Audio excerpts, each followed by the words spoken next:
109 Network, c'est le nom de l'entreprise que je vous propose de découvrir tout de suite avec ses fondateurs, cofondateurs. Aurélien Flacassier, bonjour. Bonjour. Bienvenue et bienvenue également à Julien Couchet. Bonjour. Vous avez créé cette entreprise il y a 2 ans. Avec quelle idée de départ, Aurélien ? L'idée, c'était de connecter des décideurs du milieu du sport business avec des futurs partenaires et donc de créer une dynamique business et de professionnaliser encore plus le domaine du sport. Parce que c'est votre environnement, votre écosystème depuis de longues années ? Exactement, on évolue avec Julien depuis 15 ans dans l'environnement sport business. On s'est dit qu'il manquait quelque chose à cet environnement, qu'il y avait des clubs, des corporations, mais qu'il y avait une place pour une partie encore plus business et se faire rencontrer des décideurs, des directions marketing de clubs, des directions marketing de marques sponsors, avec des partenaires qui essayent de rentrer en contact, mais quand on n'a pas ce réseau du sport business, on se rend compte que c'est assez compliqué de rentrer dans cet univers-là. Et donc on s'est dit, on va être les entremetteurs, on va être les personnes qui vont pouvoir aider ces entreprises qui ne sont pas issues de cet univers, mais qui essayent de frapper à la porte et qui n'y arrivent pas. On s'est dit, nous, on va leur ouvrir la porte et on va les connecter. Alors, ça se passe comment ? C'est vous qui allez voir, justement, vous avez les contacts chez, j'imagine, des grandes marques, des grands comptes. Vous allez les voir en disant, qu'est-ce que vous cherchez aujourd'hui ? Qui vous voulez adresser ? Comment Exactement, ça se passe ? il y a une phase de recherche, on reprend contact, on garde le lien avec ces décideurs-là, des directions marketing, souvent de grandes marques sponsors du sport, des équipementiers, mais aussi des marques de l'agroalimentaire, des marques des paris sportifs qui investissent dans le sport, qui sont sponsors du sport. On va les voir, on leur demande quels sont leurs sujets du moment, comment ils activent, quels sont leurs gros sujets d'activation, qu'est-ce qu'ils aimeraient faire, quels sont les moyens qu'ils aimeraient mettre en place. Et nous, une fois qu'on a ces réponses-là, donc c'est souvent autour du digital, de l'influence, des sujets du moment, du CRM, de la data, de la réalité virtuelle. Une fois qu'on a ces sujets-là, on va chercher, nous, derrière, les bons prestataires qui ont envie de rencontrer ces décideurs-là. Julien, forcément, une année Covid, ça complique votre métier, j'imagine, en tout cas. Oui, ça complique beaucoup, comme tout l'écosystème événementiel. Donc, on a tous su réagir avec du digital, effectivement. Mais nous, notre ADN, c'est quand même un ADN de rencontres physiques. Et on sait très bien qu'autour de ces rencontres-là, il y a des choses qui se font directement et indirectement.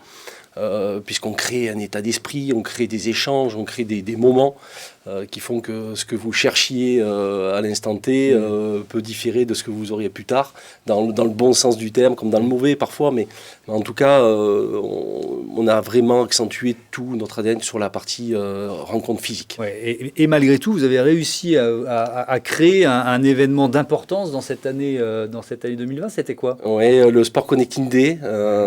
Donc, on avait fait la première année 2 événements. Plutôt un côté annonceur, l'autre côté ce qu'on appelle détenteurs de droits, donc les clubs, les fédérations, les ligues. Et on a voulu les regrouper sur un seul événement. Donc en septembre dernier, on est passé juste entre les gouttes de ce qui nous est... Juste avant que ça referme, c'est ça ? Juste avant que ça referme, et on a fait une grande journée avec les gros annonceurs du sport français, les gros détenteurs de droits et, comme le disait Aurélien, des partenaires qui répondaient à ces solutions-là sur une journée entière. Donc voilà. En fait, j'ai l'impression en vous écoutant que vous avez créé cette entreprise parce qu'on vous demandait finalement de faire l'interface parce que vous aviez le carnet d'adresses et un jour vous vous êtes dit attendez, c'est un business qu'on fait. Oui, je dirais le carnet d'adresses c'est une chose, la curiosité aussi c'en est une autre, puisqu'on essaie aussi d'être curieux dans chacune de nos démarches, donc de savoir quelle est la personne qui est le plus en adéquation ou la boîte la plus en adéquation avec la recherche de telle ou telle entreprise. Donc ça, les gens viennent chercher chez nous donc ce réseau-là et puis cette réactivité et puis surtout le suivi. On fait peu d'événements par an. L'objectif, c'est d'être très premium et essayer de suivre et d'un côté nos décideurs et de l'autre côté nos partenaires, même post-événement, dans ce qui amène à conclure effectivement une relation entre eux et comment on peut les aider là-dessus. C'est quoi votre modèle économique ? Vous prenez, je sais pas, un pourcentage du business qui va être créé ? Comment vous fonctionnez en fait ? Il y a plusieurs types de modèles économiques, mais sur une journée comme le Sport Connecting Day, on est vraiment sur un fee pour que les partenaires viennent se présenter tout simplement. Après, on crée des relations avec certains et on peut aller plus loin. On peut avoir une démarche encore plus active avec certains. Comme le disait Julien à juste titre, on est beaucoup dans le suivi, dans l'accompagnement C'est pour ça qu'on va vraiment cibler des partenaires en qui on croit et qui ont une vraie bonne solution, un vrai outil que nous, on considère qu'il va être intéressant pour les décideurs. Non, généralement, on est vraiment sur un fee et tout simplement, et les gens payent pour venir rencontrer ces décideurs. Alors, il y a dans l'actualité de 109 Network l'univers du gaming dans lequel vous êtes en train de vous lancer. Sous quelle forme? Alors, on a créé le Sport Connecting Day et là, on va avoir la première édition au mois de mai du Gaming Connecting Day.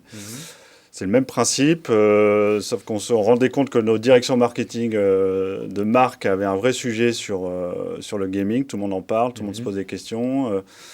Et donc on s'est dit, Pardon, je vous interromps, c'est un peu, on est dans ce qu'on appelle aussi le e-sport, c'est ça? Exactement. C'est déjà se dire, on fait aussi un peu de contenu en amont de nos événements, avant les rendez-vous one-to-one où tout le monde peut se rencontrer. On crée du contenu. Et donc là, l'idée, c'est de donner de l'information justement sur qu'est-ce que le gaming en France, c'est quoi quel est le marché, comment il se structure, quelle est la différence entre gaming et e-sport, parce qu'on confond un peu les deux. Et une fois qu'on va avoir des retours d'expérience de marques qui ont voulu aller sur ce secteur-là, soit qui se sont cassés les dents, soit qui en sont repartis, soit qui viennent d'y rentrer.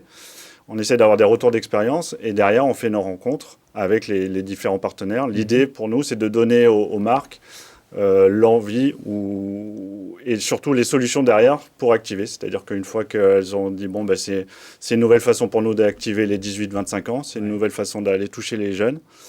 Et bien, du coup, on va leur présenter les 20 partenaires, l'ensemble de l'écosystème e-sport et gaming. Et puis, les boîtes qui vont derrière, si demain une marque se dit j'active, elle va pouvoir venir à notre journée et se dire j'ai les agences référentes, j'ai les médias qui vont me permettre d'amplifier et j'ai les acteurs qui sont capables de faire des métriques, de mesurer ce que j'ai créé autour de ma campagne autour du gaming. Merci beaucoup, merci à tous les deux d'être venus présenter 109 Network, un autre écosystème, tout de suite.